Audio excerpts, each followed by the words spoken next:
Hello, everyone. Welcome to Mobile Action Growth Podcast.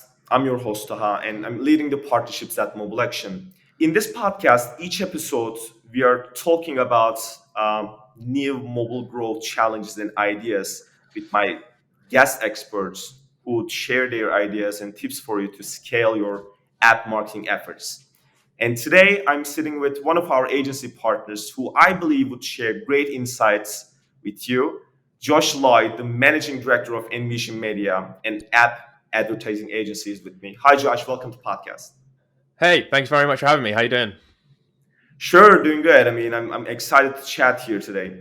So we have a lot to talk today, but I want to start with getting to know you and getting to know the Envision Media as well. So who are you Sure. and what does Envision Media offers? Yeah, thank you very much. I've been in the app industry for 8 years now. I think it is starting to lose count, but about 8 years working in with mobile apps pretty exclusively. Did a bit of a detour into ecom a few years back, but made my way back through because it's just what I know and what I love. I started Envision Digital back in the March of 2019, so actually quite still a relatively new company. We're a small company, got 4 or 5 of us working on the team right now. But I always say to people, we're a small team, but we pack a punch. Um, Let me put my sales cap on for just a second. I'll try not to be too salesy with you though. So we help, I say like mobile first, or what is typically a bit more mobile centric businesses grow through performance driven marketing by creating amazing customer experiences and scalable strategies, right? And what that basically means is bringing two elements that we stand for pretty strongly into an app growth uh, program formula, if you will. And that's one of those is being very mindful of how product and marketing work very close or can work closer together. Okay, my experience. If there's people out there listening to this podcast who run startups, have run startups, who probably even worked in like corporate businesses with a strong like SaaS or product offering, is that product and marketing can typically sit in the same room. They should sit in the same room as one another, but they sit at opposite ends of the table, so to speak. And CEO will come in and go, "Hey guys, we need to grow. Like we need to grow X amount in the next like year." And they'll go, "Yeah, sure, boss. No worries. Not a problem at all." And they'll go their opposite directions with the same goal. Um, and that's great. But if they're not singing from the same hymn sheet, product will go off and do stuff that will have quite a drastic effect on marketing, and marketing will go and do stuff that has quite a drastic effect on product. And the two end up locking heads quite considerably, unless you have someone in the business that is very proactively bringing those two areas together. We'll go into a bit more detail about that later about how we bring those two things together. But that's just one area to help make those customer experiences really great. And then the second one is enabling businesses to be incredibly user centric with their data. So we take a lot of pride, we take a lot of effort walking our clients through and actually helping them build the data infrastructure that is necessary to achieve app growth in today's day and age, especially in the mix of various things within the formula of ASO, organic, paid growth, retention, MCRM, and a few other things thrown in there as well. Like we help to try and I suppose clear the fog in this kind of quite convoluted, overwhelming industry, and try and make it as clear and as clear and concise for our clients as we possibly can. Yeah, awesome. So as you are managing, I believe, lots of paid user acquisition channels for your partners, that is actually the first question that I want to ask. I'm really curious about. What do you think are the most common misconceptions when it comes to scaling paid user acquisition? Because I frequently hear, oh, we tried that channel, but it didn't work. Oh, Yeah, we tried to, scale that budget, but somehow, yeah, this didn't end up well for us. Why do you yeah. think those things happens? And, can you give us some common excuses that you hear all the time? Yeah, it's a great question, and I hear this in various different forms, like the answer or that kind of typical use case that you just mentioned there. I'm going to start off by saying, like, gone are the days really when you can fire up Facebook Ad Manager, upload a bit of creative and a bit of copy, and target 5 million people wherever in the world, and it will just work. It was incredibly prevalent for the kind of, I suppose, uprising of drop shipping a few years ago. And I think almost that industry and the e-com industry had forced Facebook to make quite a drastic change with their algorithms, and I think Google as well. I think it's not just Facebook, but I think there's quite a bit of a change that happened there as a result of all of this media spend going on and buying, and the increase and influx of ads that were out on the network, and it just worked brilliantly. It was a great platform. So gone are the days of that. You really need to dive into your strategy in quite a granular way now. Now, misconceptions are typically around that. Josh, if we go and spend £5,000 on Facebook, we should get 5,000 users. That kind of thing, which is, all right, put the brakes on. Let's have a think about this, because there's so many different elements that you need to consider. Creative is probably the most important part of any paid media campaign now. How you attract, acquire, really hook the user in. We put a lot of emphasis on understanding the problems of the target audience, and then actually matching those kind of problems with actually how are they consuming content across multiple different platforms. If their problems are typically a bit more conversational, Twitter's a fantastic platform, and so on and so forth. If we want to be a bit more creatively visual, then obviously Instagram, something like TikTok for something bit more UGC. So there's loads of things around that, and I think one of the misconceptions is that that stuff is taken for granted, or that stuff is just like known. It's something that there's a one-stop shop process out there for, and there really isn't. So that tends to be something that takes a little bit more time to kind of get nailed, and obviously there's a bunch of testing that can go along with that to help you prove those hypotheses and those experiments. So that's typically one of them that we come across. Like another one, which is quite prevalent, I think, in the industry, is you might have been running a campaign for a few months. Let's say you're getting a cost per install of £5, for argument's sake. Doesn't matter what the industry is really at this point. And let's say the client's spending £10,000. Let's say it's £10,000, £5 CPI, and they go, okay, great. Look, we've proven it. People are coming to our app. We've got a very decently sticky app. We're getting what we want out of the users. The whole kind of thing, funnel to funnel, top to funnel end, is kind of like quite well optimized. Obviously, it never really should be standing still. But and they go, okay, so we're getting £5 CPI at 10,000. So theoretically, if we 5x our budget, we should 5x our user base. Right.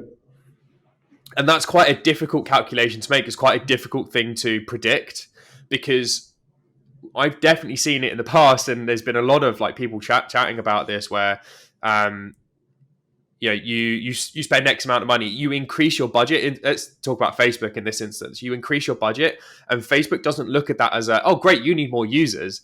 It looks at it as a way to say, oh great, you can spend more money on your users to acquire your users.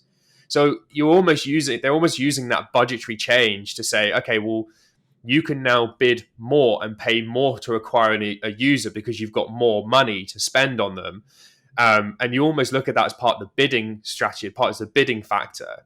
Instead of going, I want to spend £10,000 and on a bid of £5, the monetary value that you're putting into these platforms definitely makes quite a big impact. So increasing your budget by 5x does not always lead to a 5x increase in users. It will lead to more users, but if it hits that 5x is probably something to behold and something to kind of like prove, because these platforms turn around and think, okay, we can up your bids. We can change the algorithm based on what you want to do. Now, maybe that £5 bid, if you are bidding, is no longer relevant. If you want to spend £50,000, you now have to bid £7.50 or £8 or something like that to acquire your user. So there's various things in that. There's a whole bunch of granularity in there that you can do. Again, you've got more creative testing. You've got various other elements that you include in there. Funnel event optimization for further into the funnel, which will help with that scalability. So I think the misconception there is that it's not as simple as increasing your budget to increase your user base. And I think it goes to saying that if you're going to increase your budget, you need to look at that over a multitude of channels.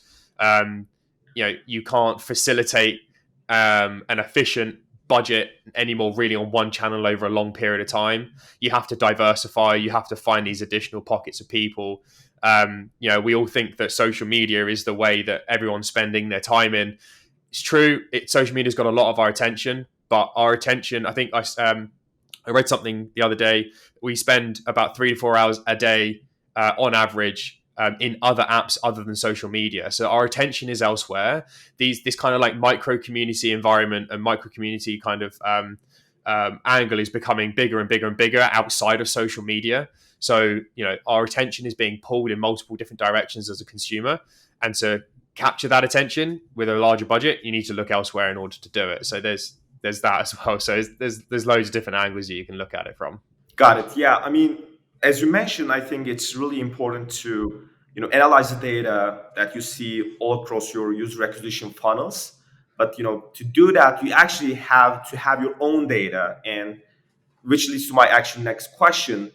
You're I'm really eager to learn what the past data is, and how people can actually apply that. I Fast think it's data, yeah. really new term, and I'm not that knowledgeable, but I think you have great knowledgeable about that. Yeah, fast data. Fast data is a really interesting concept that I've been working on quite a lot over the last few months, including bringing in a lot of our partners into having those kinds of conversation, especially data-driven partners like Mixpanel and Amplitude and Segment, mParticle, those kinds of elements to help understand how businesses, especially startups and scale-ups, also enterprise level who are going through data transformation, how fast data is applicable to them.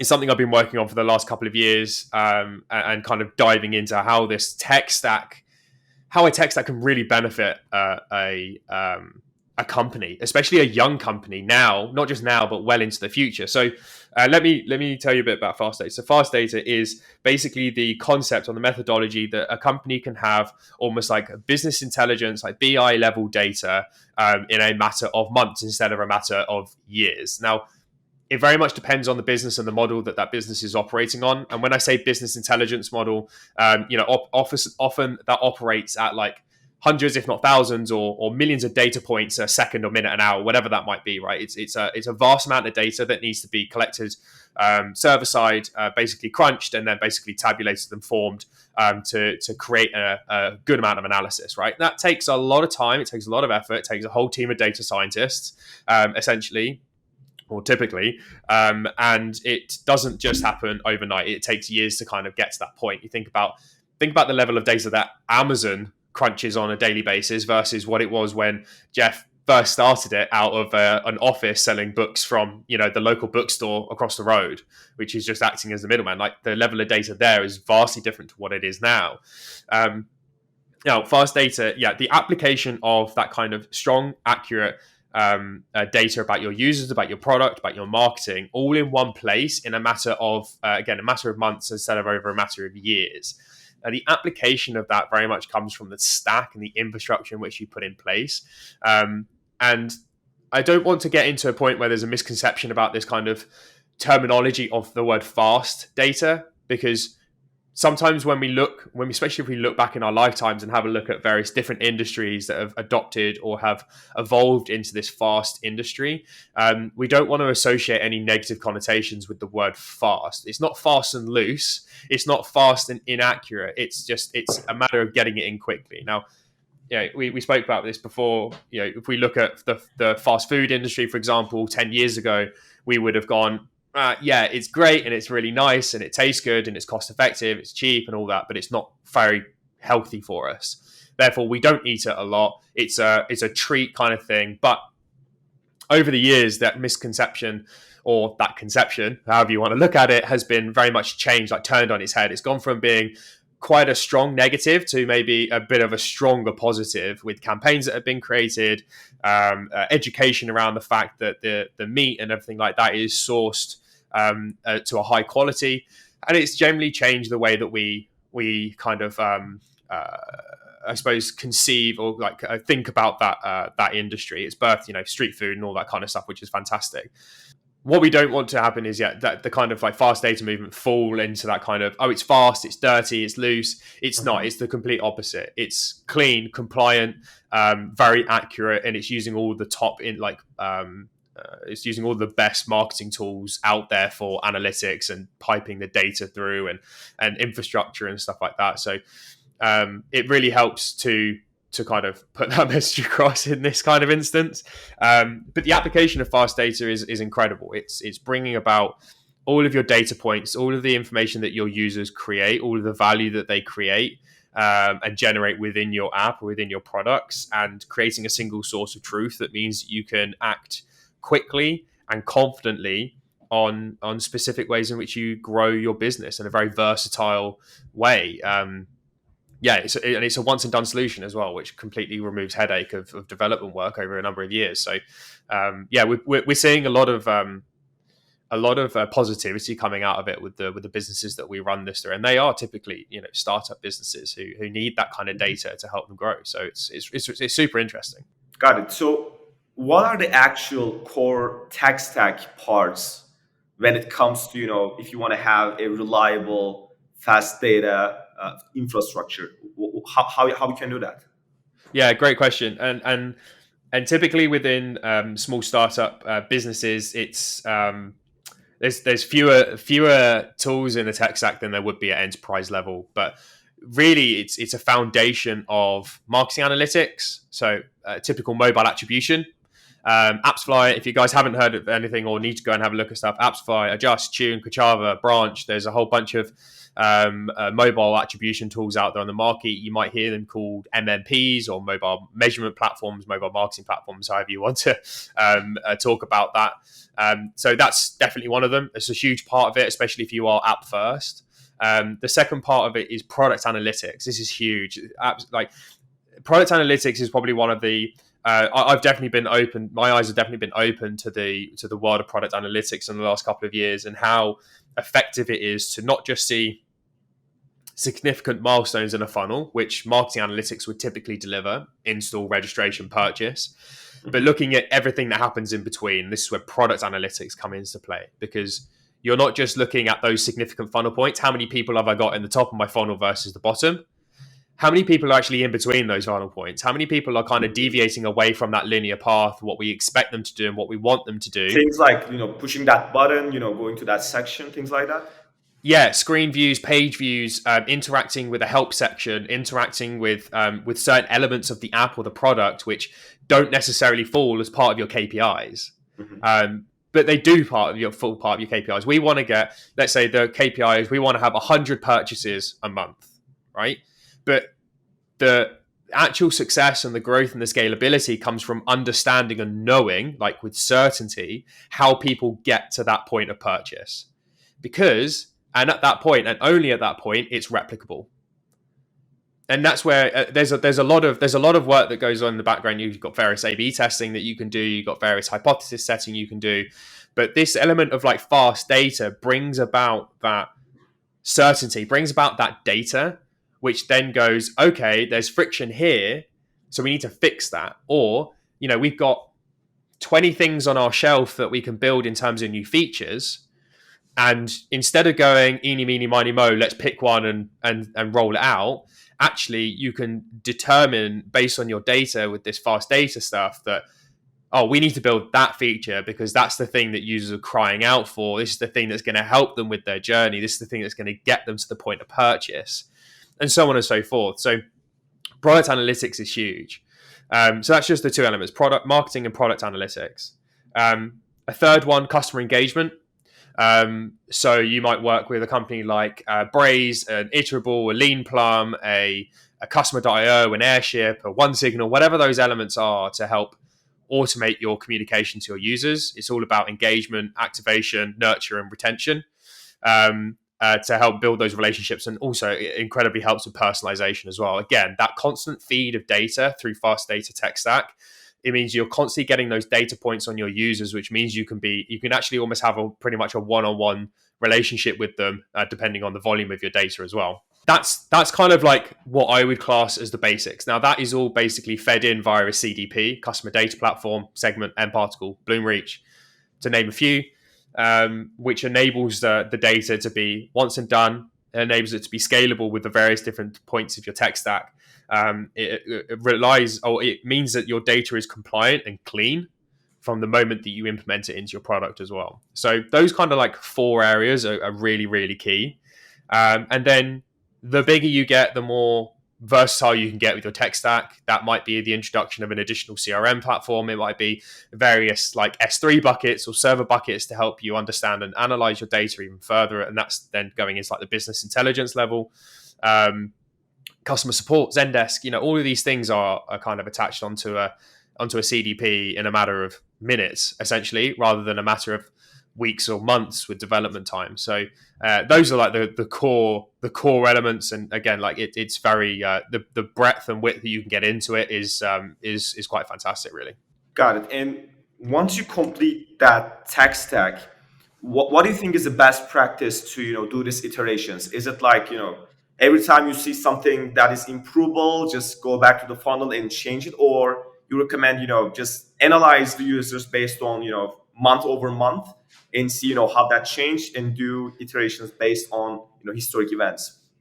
Yeah, it's a good question. Now there is still an element of like statistical significance when it comes to this stuff, right? You can't like if you've got 100 people and 98 people just aren't completing your funnel, you could have a good understanding as to why that is. You might see some friction. It could be a particular device type. But I think some of the time, maybe more the majority of the time, it's something that requires a lot more understanding. And that could be from an emotional sense. Now, product managers and product people will talk about these user stories. How do you get from I was actually doing some work on that recently. How do you understand the emotion of a user, which means that they use your app? How do you then understand the actions, and then what are the emotions of that user thereafter? And it's almost like you could not endlessly. You wouldn't want to do it endlessly, but you almost want this. What's the emotion at the top, and then the action, emotion, action, emotion, action, emotion, until they get to the end of your funnel, or they're just constantly in this viral loop within your app, which is what maybe your app is built off of. Maybe it's a subscription or whatever that might be. So until you understand the action and the emotion of your users, it can be you can still be going that kind of fly by day, fly by night kind of let's swap this in, let's do that, let's do this, and see if it either improves or breaks the system. A lot of people don't mind the whole let's move quickly and break things. It's the Zuckerberg like influence, right? It's the move fast and break things thing, which means that you get to a point of understanding who your users are, what you need to do with your product. But a lot of companies don't have the luxury of that, and to be perfectly honest with you, it's a bit of a mindset game. A lot of people don't have the mindset to appreciate what that does for a company. So it's understanding how you introduce those various different elements. I'll kind of digress a little bit, but what I would recommend as part of understanding how to utilize that tech stack, what to build into your app, and to help those kind of marketing elements is, gaining that statistical significance where you could be confident through your data that you have got the right information to go something's wrong. Right? Mm-hmm. If you wake up in the morning and go, is something wrong with my app, and you're not sure, look at your data. You should know it. I think that's the better question. Not, oh, my app's brilliant. What's right with my app? No, what's wrong with my app? Because then you'll start focusing on the areas that are going to help improvements. And then you've got to understand, why is it wrong? How is it wrong? How often is it being wrong? And why do people find it like that it's wrong? And this is where you then need to understand the difference between qualitative and quantitative data, where there's a bunch of numbers on the screen that can tell you that your conversion rates are dipping at a certain point in your funnel and that there's an issue there. But it won't tell you necessarily why people feel the need to churn or drop off from that particular point. Some stuff are replicable. Oh, it crashed. Oh, it doesn't quite work on this device ID, or there's something missing, or it doesn't scroll properly. There's technical problems. And then there's the emotional problem of it. Why didn't you finish our onboarding platform? It was too long. It was arduous. I got bored. Didn't want to do it. I moved on somewhere else. There's another app that has a process that's half the amount of time it takes, right? That's a very emotive response. So you've understand the emotion to get them into your app, They're doing action within your app, but the emotive response is causing them to go elsewhere or drop off or be quite a bit like frustrated with the process. And that comes from a really interesting point of micro surveying, which you can still implement as part of this tech stack and this fast data movement. But it's understanding one-on-one how your users are emoting around your product. And I've realized in the last, even the last 6 to 9 months, that is probably it brings such a level of power to your product and to you as a founder or as a marketing manager or as a product manager that, and again, this is something that goes across the board. This is not just something that a product manager wants to see or a marketing manager wants to see. It's something that they both should be seeing. And this is the whole thing about bringing them together, because if they can both analyze that data and product goes, we're going to implement micro surveying because marketing said, oh, there's a dip in our conversion funnel here. They're working together and then they can come to that conclusion, right, something's wrong with this. And then it goes, then marketing has the empowerment to go, our cost per registration is £10. It's okay. It's not the best. We want it to be less. Product then go, oh, right, let's change the onboarding funnel. Let's see if we can change that conversion rate from 50 to 65%. All of a sudden, marketing's cost metrics are improving by 15%. So you've got that. You're now acquiring more users. It's cheaper. It's more scalable. It's more efficient for your business. So you see, I hope that kind of makes sense, and I kind of did that in a way that kind of followed on with a bit of a journey there, because I feel like I just brain dumped massively in those last few minutes. But does that make sense from your perspective there? Yeah, it's perfectly aligned with what I think is. I think of the apps as a physical store, and most of people think that it's the more users you bring into your shop, it's more likely to get more purchases and do more revenue. But when it comes to doing that optimization, along the how you're communicating with the customers that are coming into the store, how does your products are placed, and how's the checkout process like. And if you don't think about each section very well, at the end of the day, this optimization feedbacks to the actual user acquisition costs. Yeah. So the more you focus on your funnel, the better and the cheaper relatively you acquire users, right? Yeah. It's a really interesting point that you make there, because if you consider the App Store and your app in a more brick and mortar fashion, you'll walk down the high street or you'll walk down a shopping center, whatever that might be, and you'll have these various different outlets or things in front of you. That is like the App Store. You're walking through, you're trying to pick out the app or the clothes or the place that you want to go buy your clothes, right? And what you'll notice is over a period of time, the shop window changes seasonally, new collections, depending if they're very female or male orientated, if they're kid orientated. They'll start implementing these various different ways to entice you into their store. If they don't get that right, you are not attracted enough to go in and actually shop with them and actually purchase an item.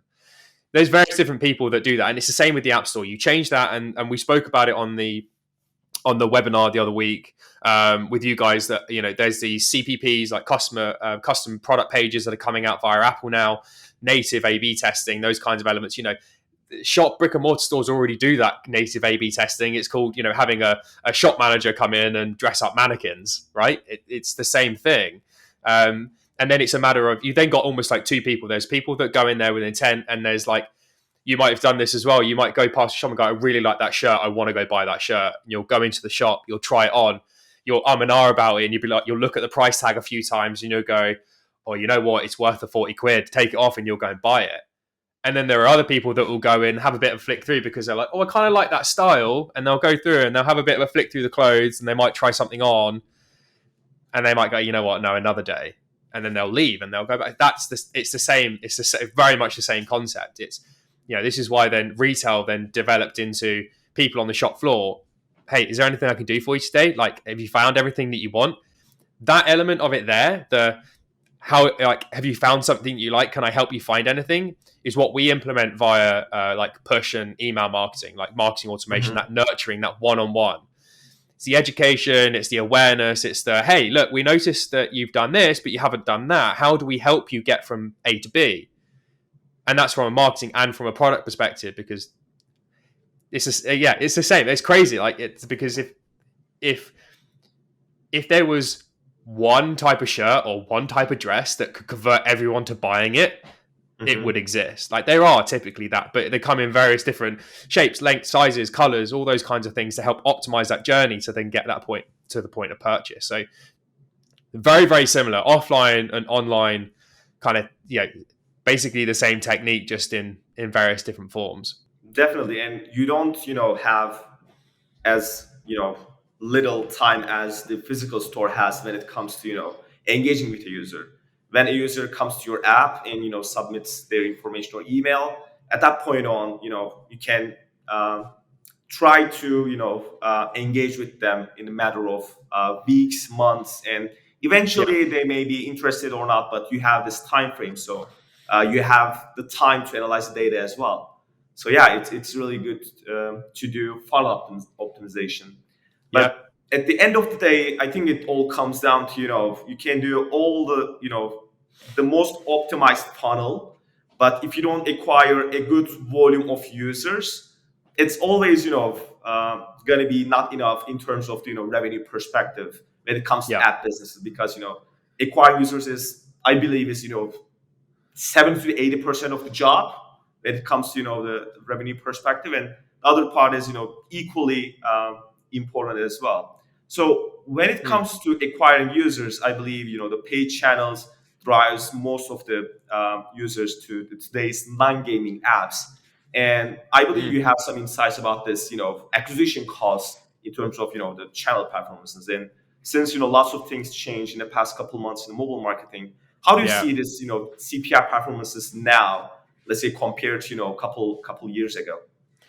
It's changed quite drastically, and I think that comes with the adoption of and the kind of publishing of hundreds of thousands, if not millions, more apps into the app stores. The emphasis has definitely changed based on the usage of just mobile devices as well. I'm very much of this mindset, and I'm kind of gearing up for this change where we saw the shift from desktop to mobile web happen quite dramatically. When was that? Like 6 years ago now? Where are we? 2021? Let's say 7, 8 years ago. Over that time, I think we're going to see that shift from mobile web and just traffic on desktop and mobile web shift to mobile quite significantly. I think the people are finding these new ways of communicating with their users, of collecting their users in one place, and I think that also comes from a fact that Facebook and these social medias companies actually make it very difficult for you to hit an organic kind of portion of your user base, right? I think it was a certain number of years ago, even organically on Facebook, you could generate 10,000 people as part of your to like your page, but you would only ever hit, like, I think it was like 6 to 8% of them on a monthly basis, and that, I think that even dropped even further below 5%. But you put all this effort in to collect people and to acquire friendly faces and to try and build relationships with people, and they make it incredibly difficult to do so. Um, this is why I think this whole kind of micro community thing is becoming such a big element and a big aspect of what apps are trying to achieve these days.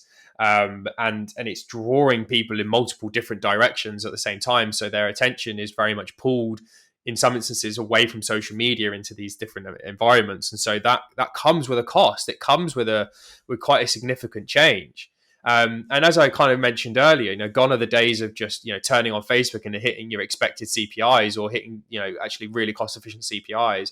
You have to work for it, and it comes as a matter of changing your creatives, changing your messaging, and being able to be relevant to certain pockets of people in the world. I've got this thing, and I talk about it with clients quite a lot in the early stages of working with them, and it's, if you talk to too many people, you basically talk to no one at all. And the element of that basically comes from there's not one problem that my market share potential of like 1 million people. 1 million people do not share the same problem. Be nice if they did, but typically they could have similar problems, and there might be a few elements that change: environmental, sociologically, psychologically. There are very different like levels and stuff to that. So I think that's where a lot of this kind of like change has been made in algorithms, and the way that affects our CPIs and CPAs is that you know if you find yourself talking to too many people at once, and being a bit too broad and generalistic, you'll typically find your CPIs to go up. If you become very relevant and kind of a bit more niche, but to a large-ish audience, and say large-ish, like you probably want to be trying to hit about 1 million to 1.5 million people when you're targeting, but speak very much to individual problems. Don't worry about if it's not relevant to some of them, but you want to hit the people that are relevant. You want them to act quickly. You want them to take that action that you're desiring them to do. And so by doing that, you'll see your CPIs stabilize in a way that is cost efficient for what you want to do and hits that point of scalability. So, I think it's just it's increasingly difficult for companies, businesses, like product led businesses to sometimes think in this way. We're all trying to wear multiple different hats at the same time.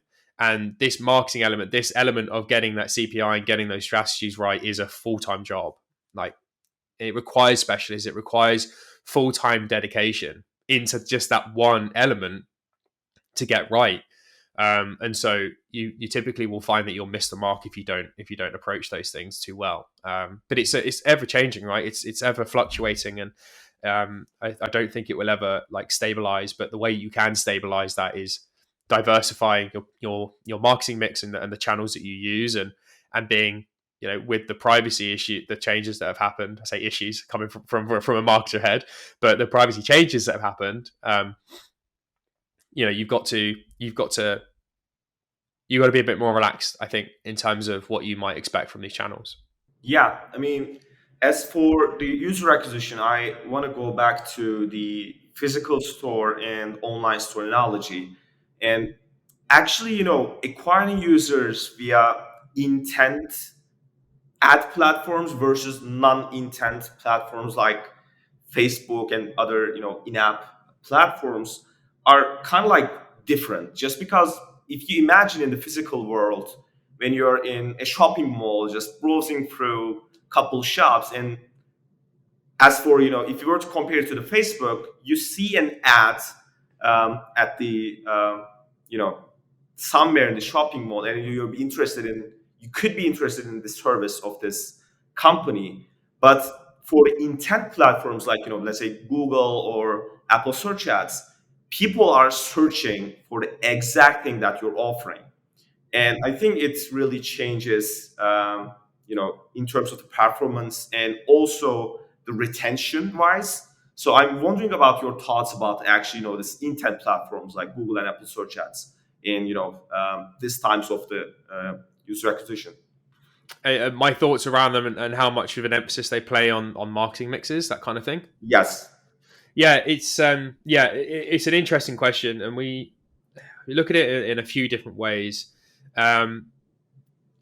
You have to, okay, so there's a couple of things that you really need to take into consideration as a business owner, or as a marketing manager, product manager, whatever it is that your business is made up of, before you start spending that money. Apple search ads, typically there's a best practice around hierarchy of campaigns, looking at branded versus non-branded keywords, industry, more generic keywords, maybe competitor keywords, broad exact match, those kinds of elements to help you target the right users. Now, this is a big thing in ASO, especially for the iOS store. The description doesn't play a part in the natural algorithmic ranking of your app, which is true. It is titles, it is the metadata and your keywords in the back end, but the keywords and the way that you form your description very much has an impact on Apple search ads and the way that kind of element works. Now, within Apple search ads, you can do this thing called search match, which basically you allow the algorithm to choose keywords or to bid on keywords based on user behavior and search terms.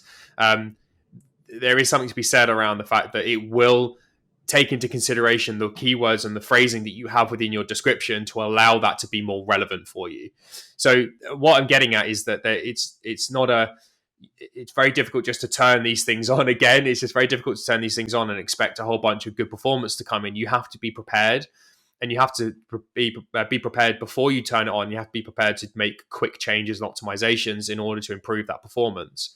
Um, I look at Apple search ads and maybe like Google UAC as a big part of anyone's channel marketing mix. Budget's dependent to a certain degree. But there's so much that you can do with that data and understanding that kind of more intent based marketing. Again, it comes down to, from my perspective, understanding who your users are, the problems they're going through. You really have to. I try and step into our clients' customers' shoes as much as possible, interacting with the apps on a regular basis. Thinking about the different ways in which people would search for these kinds of apps and the terminology they're using. There's a huge part to play in it, with something like mobile action, is to understand those keywords and those trends, and to help you do that kind of analysis. I think you have to move. I mean, you have to move very quickly in any kind of digital marketing space nowadays. But I think with those especially, you have to move very quickly and have a scope planned out, which is operating 2, 3, if not 4 or 5 steps ahead of where you are when you're standing still. You have to be thinking about, what does this week entail, but what do the following weeks entail? And that's something that we've done. We've built up a process which enables us to look at those.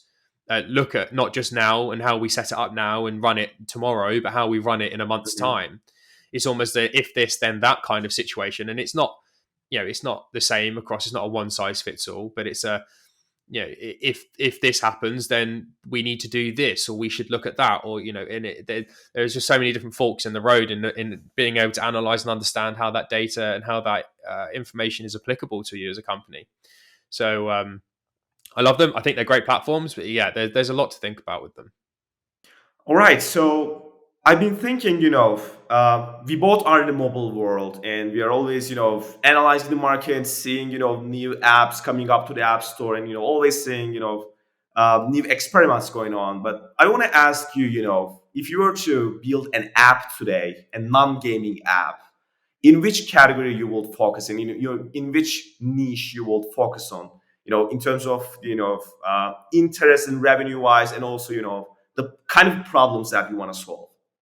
Yeah, it's something that I think about quite a lot. I'm constantly got these app ideas. I'm like, I wonder if anyone's done that. I wonder if that's a thing. I've probably got a list the length of my forearm over the last few years, which some of them probably wouldn't even be relevant to this day, or I have actually seen similar kind of things come to the market.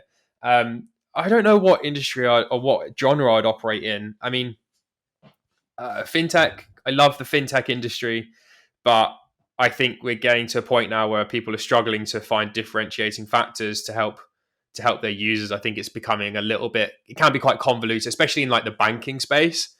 It's getting a little bit convoluted.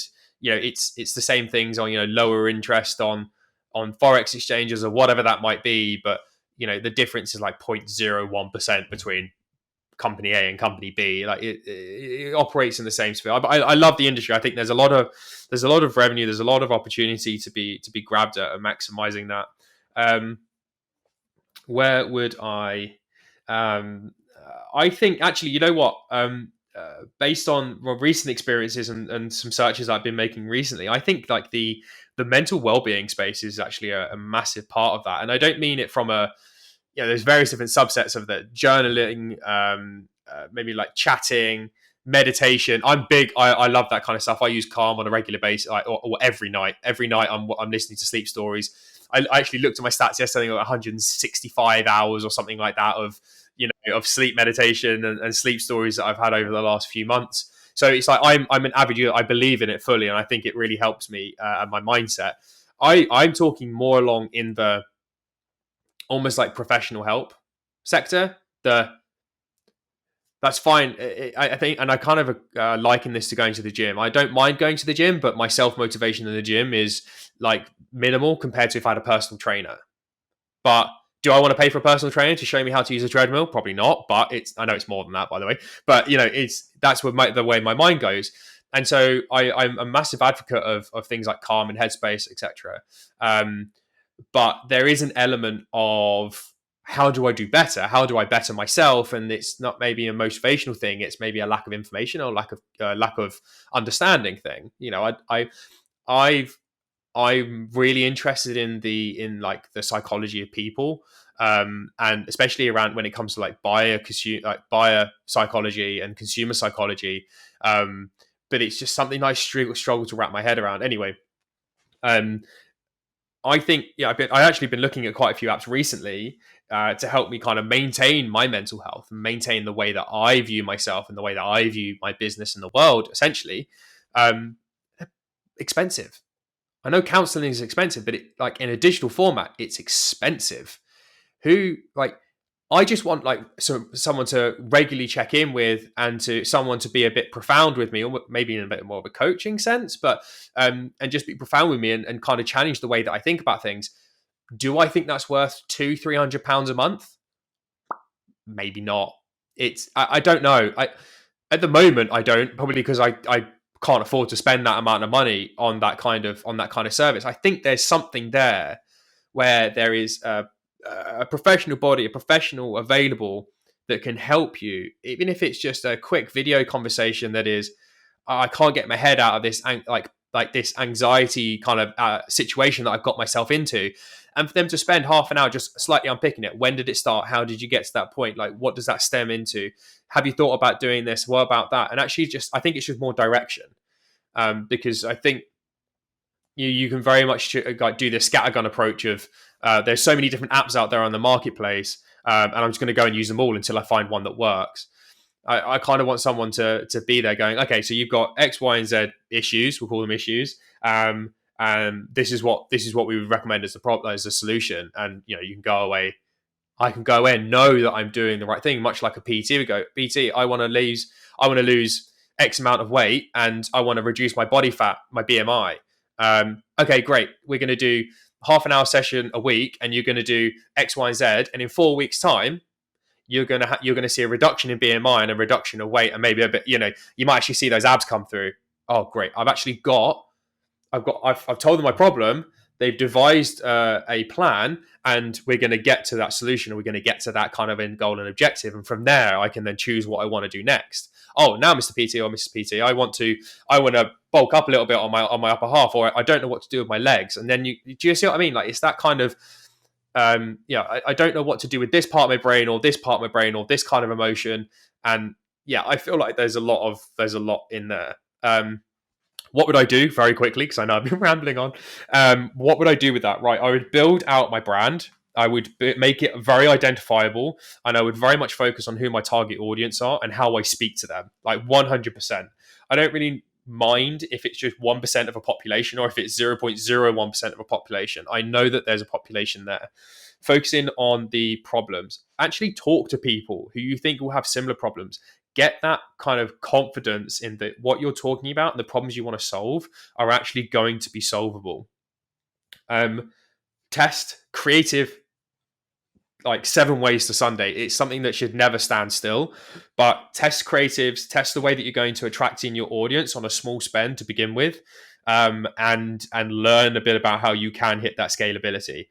Build in a tech stack that is going to benefit you now, and well into the future from in a very cost effective manner, and implement that fast data methodology that we spoke about earlier. And then be constantly iterating on that product analytics, constantly developing your ideas, and constantly adding value. That's where I think a lot of businesses can typically fall down. Is you're adding value in your app, but what other additional value are you bringing to that user? And I'm going to go back to the fast food thing. So probably one of the biggest franchises. They started off by selling burgers. Right, and I think it's this. You can go and like Google this. Is quite a fascinating and an accurate kind of analogy. They started selling burgers for whatever it was, but they realized that they wanted to improve their profit margins. They wanted to increase the way that they made money.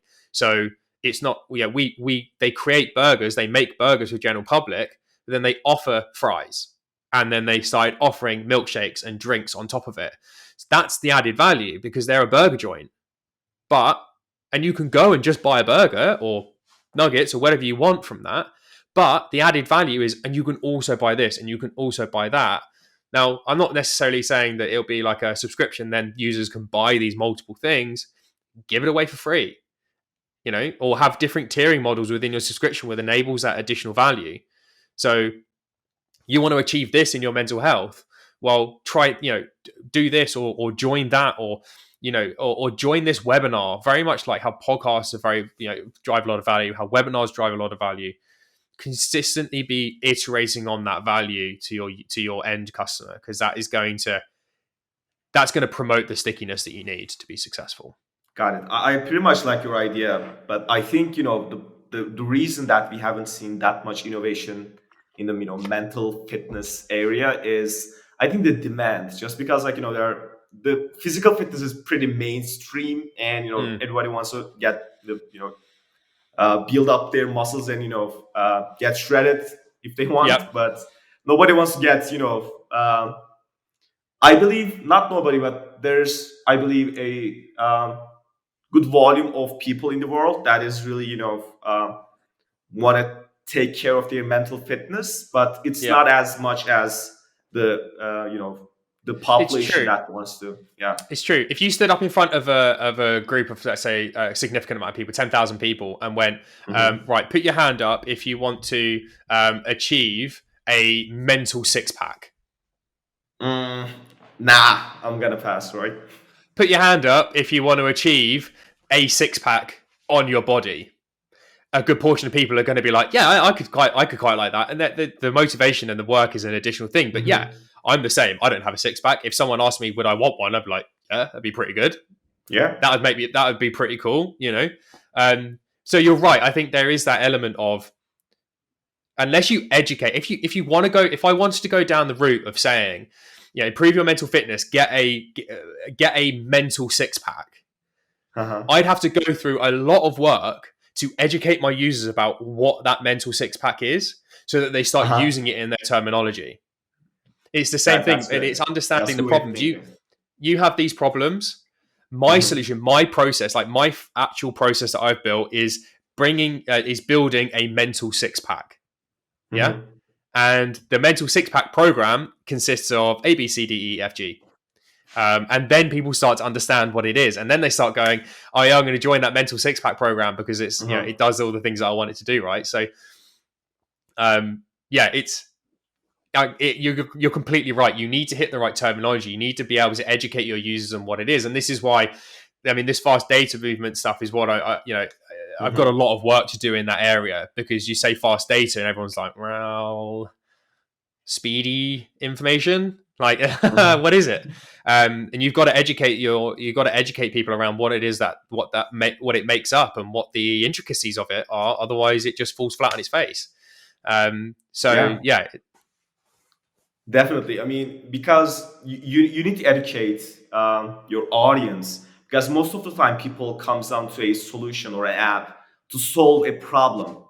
But when it comes to attributing to the problem of what it caused, it's really hard to understand where to attribute that problem and how you can find a solution. Most people may find it in the physical fitness, but some problems maybe they are facing is not the answer of solving that problems are may not be physical but mental. But I think Mm, it's really takes time for a good volume of people to understand which is the right attribution to their yeah. problems. But yeah, I really think the way of saying educating your audience in terms of having them being them making them able to understand if they're your target audience or not.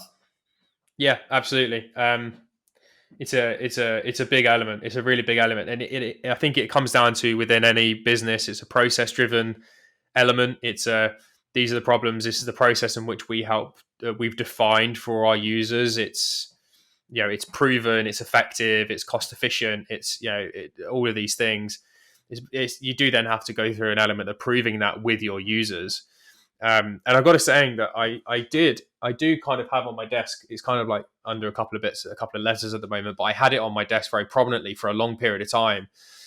And it's focus on the process and the results will look after themselves. If you focus too much on the Hmm. results, they won't come. And I think that's it. For me, it was quite profound. I used to tell myself it like a few times a day. I used to read it. I used to stare at it. I still regularly remind myself about it when I feel like I'm too focused on the result and we just feel less confident on whatever process it is. I have to really take a step back and go, right, what's the process? How do we make it even more airtight? How do we even like improve upon it? And it's the same with any business. The process is your app funnel. The process is the service that you deliver. Focus on the process. Talk to the right people. I'm going to add that in there. Talk to the right people, and the results, they will look after themselves. If you focus way too hard on the results without the process, they won't come, or they will, but in a very mediocre way, and in a way that isn't scalable. So I'd always, anyone who is still listening, I'd definitely kind of implement that into your business as much as you possibly can. Yeah, definitely. I mean, you can control the process, but you cannot control the results most of the time, right? Hmm. Absolutely. Josh, thanks so much for joining me today. I mean, it was a great chat, and I appreciate you sharing the words here. No, thank you very much for inviting me on. It's been a pleasure, and yeah, very much like to come back at some point in the future. Yeah, let's do it. All right. Everyone, this is the end of this podcast episode. And if you have some questions to Josh, you can reach him out at josh at envisiondigital.media. It is josh at envisiondigital.media. And if you like this episode, you can listen to previous ones from wherever you're listening to your podcast. And yes, thanks for listening. Talk to you on the next episode.